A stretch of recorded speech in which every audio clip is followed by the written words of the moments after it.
Hey, what's up everyone, and welcome to today's video. This episode will guide you through the issues of the Uncanny X-Men published by Marvel Comics in 1976.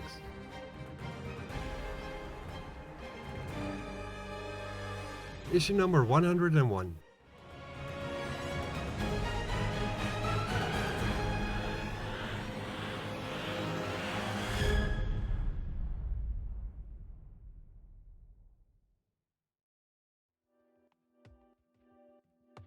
Love and hate. Two of the most powerful driving forces in the universe. Human beings will go to extreme lengths, motivated by either one of these powerful and complex emotions. And in the case of Jean Grey, the both of them have led to the last moments of this young woman's life. For the past 20 minutes, her love for the X-Men, and especially their team leader Scott Summers, has pushed her to potentially sacrifice herself to get them safely back home to planet Earth. In the past couple of days, she and some of the X-Men had been captured and abducted to an orbital space station by the filled with hate mad scientist Dr. Stephen Lang. Lang had set out to destroy the entire mutant race through his Project Armageddon. After the X-Men were able to liberate themselves, they tried to get away using a damaged shuttle. Because of the damage sustained to the shuttle, everyone had to place themselves in the radiation-proof life cell, leaving only Jean to pilot the ship while using her telekinetic powers to shield herself from the solar radiation. She was fully aware of the risks involved, but figured she would be able to pull herself and her close friends and lover through. It was an all-or-nothing gamble, and she could feel the impact of the radiation instantly, until it became too much for her to handle. She may have been able to save her friends, as she managed to pilot the shuttle back into the Earth's atmosphere. But for Jean Grey herself though, as the shuttle is making its way towards Kennedy Airport, it gets picked up on the radar of the air traffic controllers. Not knowing the origin of the blip on their screens, an alert air traffic controller hits the panic button, clearing all traffic from the unknown flying object's trajectory. Only barely re-entering in one piece, but still flying at a high velocity, the shuttle almost comes apart in mid-air. And when it finally does touch down, it does so with way too much speed, and pretty much gets torn apart as it crash lands on the runway of Kennedy Airport. The X-Men aboard the shuttle had not expected to make it this far. While they were locked up in the isolated life cell, the radiation sensors went off the scale, indicating that Jean's telekinetic shield did not hold, that she must have died and that they would meet a similar fate, with no one to pilot the ship. When they found themselves within the Earth's atmosphere, the ship was obviously still under human control. They figured they might still have a chance after all. Or so they thought until the landing. After the initial crash, the shuttle scrapes the runway, seemingly not slowing down, and as it is leaving behind a trail of wreckage and burning fuel across the heart of Kennedy Airport's runway, it slams right through the last crash barrier, launching itself over Jamaica Bay. It bounces several times on the surface of the water, 3 times to be exact, right before it sinks. And then, Starcore Eagle 1 is gone. Oil slick starts to spread, and that's about all that's happening for a while. This seems to be the end of the X-Men. But then again, the X-Men have always been notoriously hard to kill, as Cyclops is the first one of them to reach the surface, gasping for air, yelling out he made it, and one by one the others follow. Nightcrawler, Storm, Wolverine, Banshee and Colossus, even Peter Corbeau with Professor Xavier, they all made it. All of them are safe. All of them apart from the one woman who managed to get them all back to Earth, and Cyclops is going back down to the shuttle's wreckage to look for her. Kurt asks him if he's gone crazy. There's nothing Scott can do for her now. Not after the radiation and the crash, he tells him. Where Kurt had held Scott back once before inside the shuttle, he gets warned by Scott that if he gets in his way again now, if he tries to hold him back again, he will kill him this time around. Piotr then tells everyone to look, because something seems to be happening with the water right above where the shuttle sank down. And as the X-Men are wondering what's happening now, the garbage strewn in oily murky water starts to glow with iridescent rainbow fire. Until it finally explodes, and the woman they knew as Jean Grey now launches herself out from the water, high up in the air, and shouts at the X-Men that she is no longer the woman they knew. That she is fire and life incarnate, and that now and forever she is the Phoenix.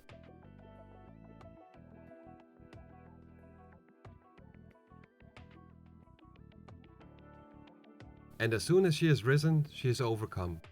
Her mind is burning with memories and emotions, with excruciating pain inside tearing her apart. She asks what is happening to her and what she has done, and she plummets back into the water, yelling out for Scott. And Scott yells out for her as well, swimming his way towards her. And as he grabs her, he tells her that she is safe now, and that they are all back on Earth and that she's going to be alright. But as he notices she's lying really still in the water, barely breathing and hardly any pulse, Scott tells himself to stop thinking like that and that she will pull through. That she has got to pull through. As he carries her to the shore, Colossus asks him about the costume she is wearing, but Cyclops is as confused about all of this as he is. Jean seemingly created a new costume out of nothing and is using powers which she never had before. And then there's the not so simple fact of her being alive. But maybe, instead of asking questions, they should just be happy with the fact that she even is still alive. After they have arrived on the shore, Xavier tells his X-Men that they will have to deal with one problem at a time. And for now, they should disguise themselves. It would be better for everyone if there are less superpowered costume beings present when the police arrive to the scene. Nightcrawler uses his image inducer to change his appearance, and Storm repolarizes the unstable molecules of her costume to appear as a Starcore uniform. But Corbeau says that he's afraid that disguises won't do them much good at all, since this is the second time the X-Men have made a mess out of Kennedy Airport in a really short time. Not only do the first responders arrive, but crowds start to gather as well. And suddenly confusion hits them all, as Professor Xavier uses mental powers in such a way that no one remembers the X-Men being there to begin with. And the X-Men are able to slip away from the crash site, leaving Peter Corbeau as the shuttle's sole survivor, and the X-Men free to live their own lives once more. In the case of the mutant, known only as Wolverine, this means buying a bouquet of flowers. When the clerk asks him if it's for a sick friend, Wolverine tells him it's none of his business, and to just take the money for the flowers. Wolverine then proceeds on his way to the hospital, thinking how out of character he is acting. Like a school kid, still wet behind the ears for some girl. And he asks himself what Jean Grey is to him anyway. He finds himself liking her, and wanting her, and as with all things, what Wolverine wants, he gets. He thinks to himself that he's never felt like this before. He has never cared about anybody and has always liked being a loner. He plans on surprising Jean with these flowers and maybe then have a talk with her. But when he opens the door to the wing she's in, he finds out that he wasn't the only one wanting to visit her. The rest of the X-Men, as well as Professor Xavier and Moira McTaggart, are here as well. He should have probably expected them to be here, to stay as close to her as possible until they know if she will be alright or not. But then again, maybe he shouldn't have expected this to be the case. Because after all, Wolverine has never had any friends. Life and death have always been quite meaningless to him, easily disposed of, just like the flowers he had just bought.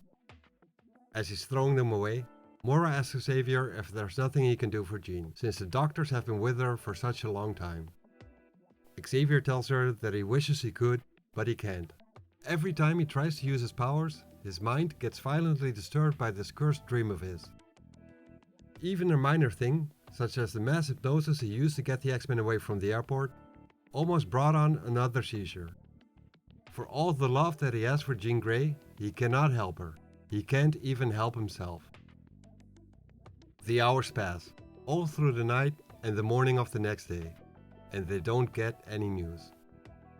All they know is that Jean is still alive, and all they can do for now is wait. Kurt feels sorry for Scott, who is such a man of action, and this endless waiting must be like a living hell for him. Scott, who is sitting on a chair all by himself, is reminiscing about the two of them, how they wasted all those years, secretly loving each other, but not having the sense to actually voice it to one another. And now, if she dies, it will all have been for nothing, and without the love of his life around, Scott's life will grow dark. When Jean left the X-Men to move to the city to build a life for herself, he let her go, because he thought that being the leader of the X-Men was what gave his life meaning. He only now realizes that that wasn't the case at all. It had actually always been Jean, and he finds that out now when he's about to lose her forever. Scott then hears a voice that tells Peter Corbeau that it's not like him to argue with reality, or to deny the evidence that he's seeing. Dr. Mackay and Corbeau approach Scott and he asks them how Jean is doing. Mackay tells him that it will be touch and go for a while, but with the rest, proper care and her friends to look after her, he and Corbeau think that Jean is going to be just fine. And everyone starts cheering and couldn't be more happy and relieved with the news, apart from one person, that is. Scott has quietly slipped away while the rest were celebrating. Kurt could tell that the good news hit him hard, and he follows Scott to check up on him. Scott being this rattled isn't surprising to Kurt at all, as the strain of the past couple of days have been eating at Scott. When Kurt looks into the room where Scott is in, he can see the man falling on his knees. Kurt understands that this is one of those times where a man needs to be left alone, and closes the door. Scott is now crying, thanking God for the fact that Jean is going to be alright.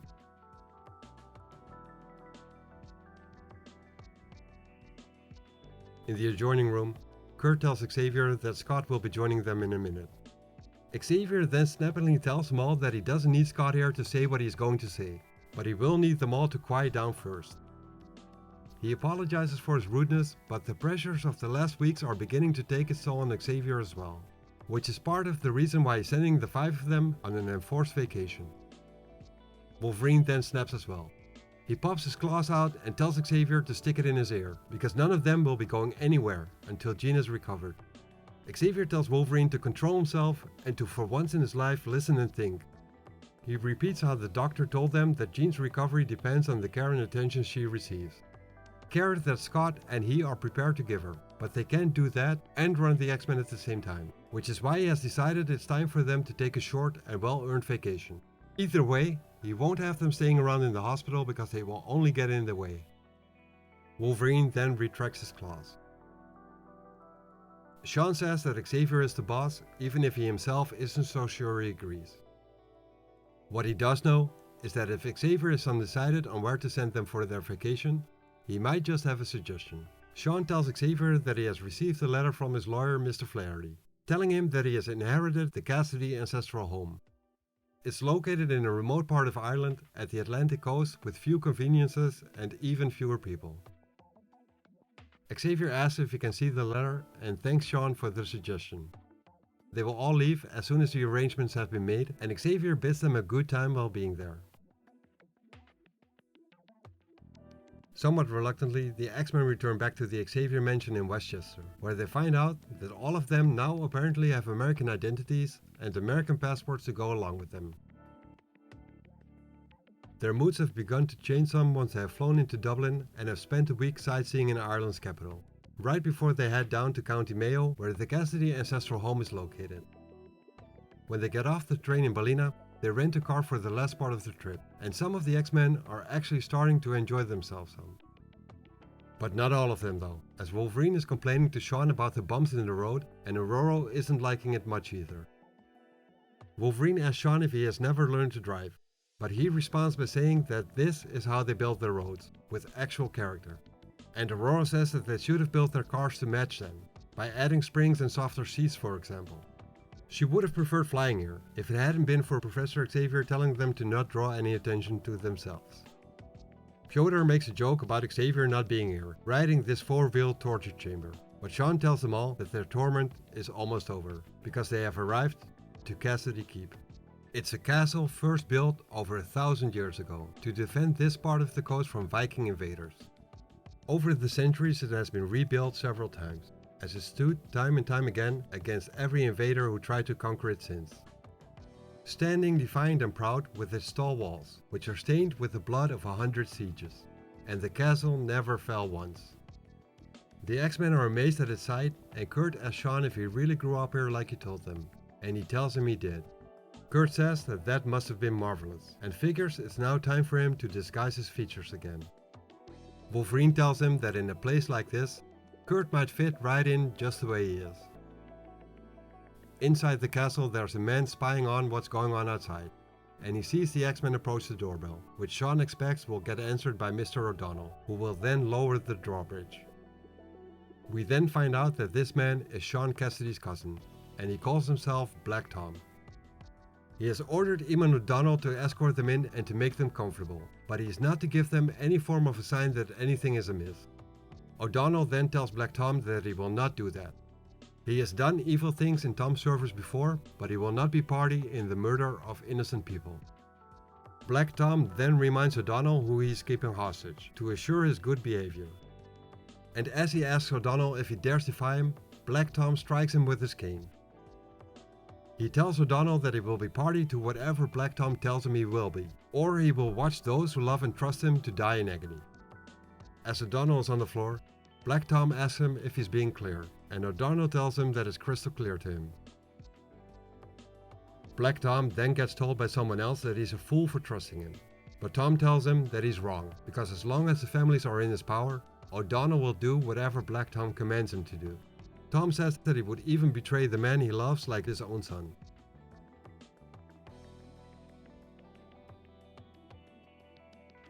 As the X-Men are looking around inside the castle as they're being escorted in by O'Donnell, Aurora asks how anything could even live or grow here, with this place being nothing but cold, dead stone, and she's getting an unsettling feeling from it. Sean tells her that his boyhood here was the happiest time of his life. How young Sean fought dragons and rescued damsels in distress, but before he can finish the sentence, O'Donnell interrupts him and says that it's time for them to get settled. As they climb the lengthy stairs, Sean asks O'Donnell how the families are doing. The little ones. O'Donnell tells him, with a slight pause, that they are well. They drop off Aurora at her room, and O'Donnell tells her that he trusts her room is satisfactory. Aurora says that her room seems alright, but she doesn't notice that some pointy-eared figures close to the ceiling are spying on them. O'Donnell continues by saying that dinner will be served at 8, and tells the men to follow him to their rooms. Once Aurora is by herself, or at least she thinks she is, she starts talking to herself, commenting on how happy Sean seems to be here back home, and that she will only be happy the day she leaves this castle forever. She feels that Cassidy Keep, as Jim would say, has bad vibes for her. It really does.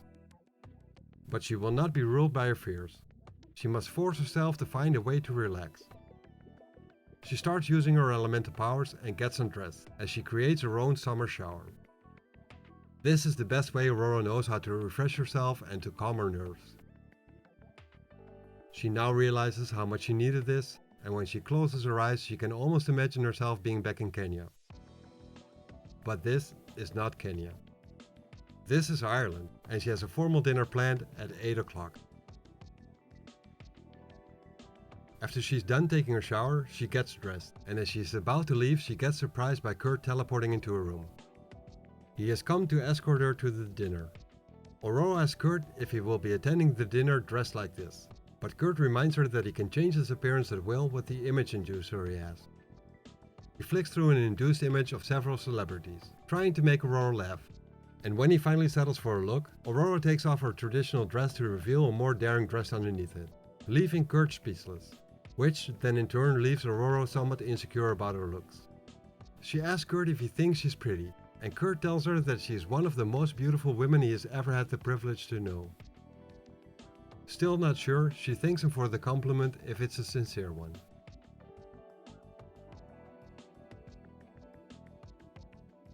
In Sean's room, he is getting ready for the dinner as well, but he just can't shake the feeling that something is wrong.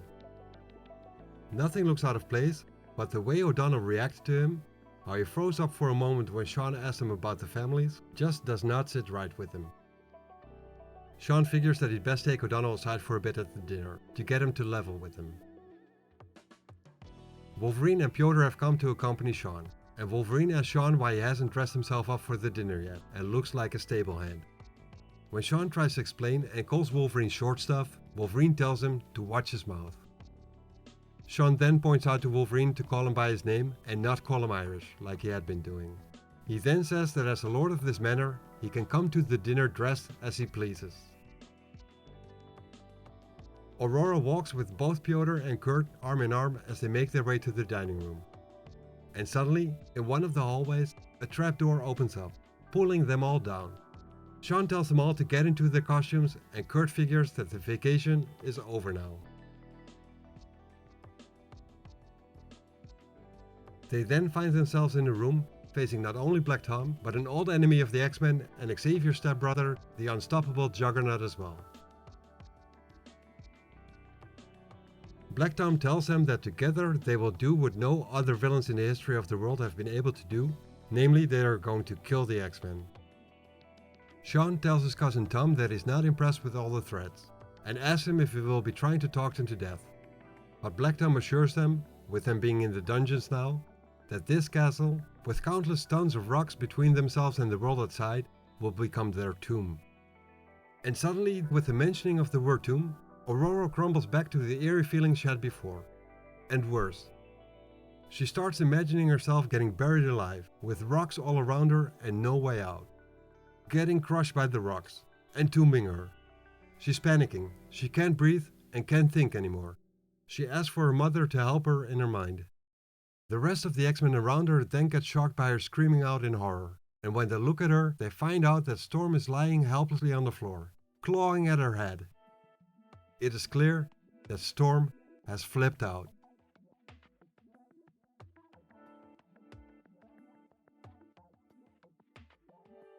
Thanks for watching this video and I hope you enjoyed it.